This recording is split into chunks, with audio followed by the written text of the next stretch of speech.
خوسيه ريبيرو يجهز لبديل محمد الشناوي في حراسة مرمى النادي الأهلي.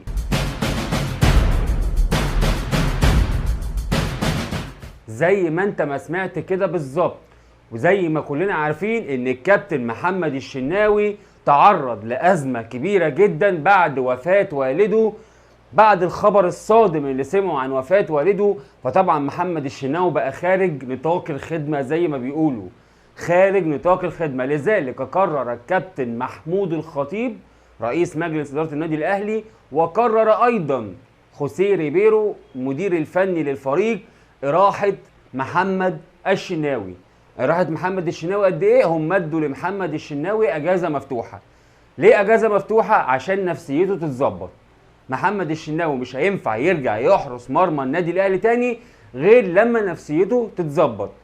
فمحمد الشناوي محتاج اجازه مفتوحه. فمين اللي هيبقى بديل ليه؟ هنعرف دلوقتي.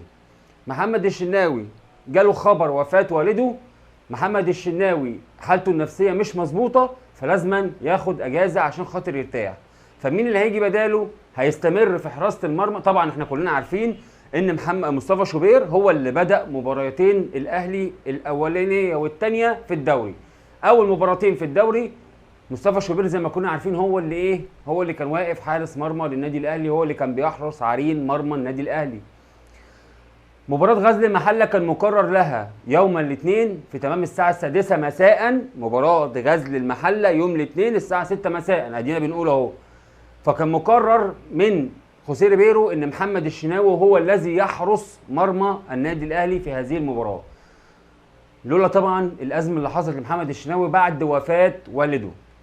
فطبعا خلاص كده محمد الشناوي خرج من حسابات كابتن خوسيه ريبيرو او الكوتش خوسيه ريبيرو، انا اسف. فلازم يبقى في بديل لمصطفى شوبير. نفترض مصطفى شوبير اتصاب، فلازم يبقى في بديل على الدكه لمصطفى شوبير، لان كان محمد الشناوي هو بديل مصطفى شوبير. وكان هيبقى في مباراه غزل المحله كان هيبقى محمد الشناوي حارس مرمى النادي الاهلي، وكان هيبقى مصطفى شوبير هو البديل بتاعه. فدلوقتي طبعا خوسيه ريبيرو استقر على ان سيحه يبقى هو البديل لمصطفى شوبير في مباراه غزل المحله. اذا سيبدا مصطفى شوبير في حراسه المرمى في مباراه غزل المحله. الخبر اللي بعده، خلاص كده خلصنا قصه محمد الشناوي وقصه مصطفى شوبير، ان مصطفى شوبير هو اللي هيبدا، ومحمد الشناوي اعتبروه في اجازه من النهارده لحد ما نفسيته تتظبط، عشان ما يبقاش فيه اي كلام ولا فيه اي حجج ولا فيه اي حوارات. منتخب مصر للشباب بقياده اسامه نبيه. طبعا منتخب مصر للشباب بقياده اسامه نبيه بيستعدوا لتصفيات كاس العالم للشباب، وكان معاه احمد عابدين، ماشي، كان معاه محمد عبد الله واحمد عابدين. قدر النادي الاهلي خلاص المعسكر خلص والاستعدادات خلصت، فطبعا محمد عبد الله واحمد عابدين موجودين دلوقتي مع الفريق بيتمرنوا بشكل اساسي ومستعدين ان هم يشاركوا مع الفريق في اي لحظه. منتخب الشباب بيستعد لتصفيات كاس العالم للشباب، ربنا يوفقهم يا رب ويعملوا نتائج كويسه ويصعدوا ويشرفونا وتبقى كل حاجه زي الفل وتمام التمام.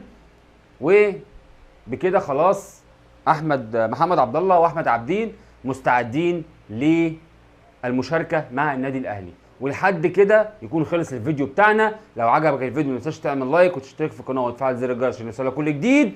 وشكرا ليكم والسلام عليكم.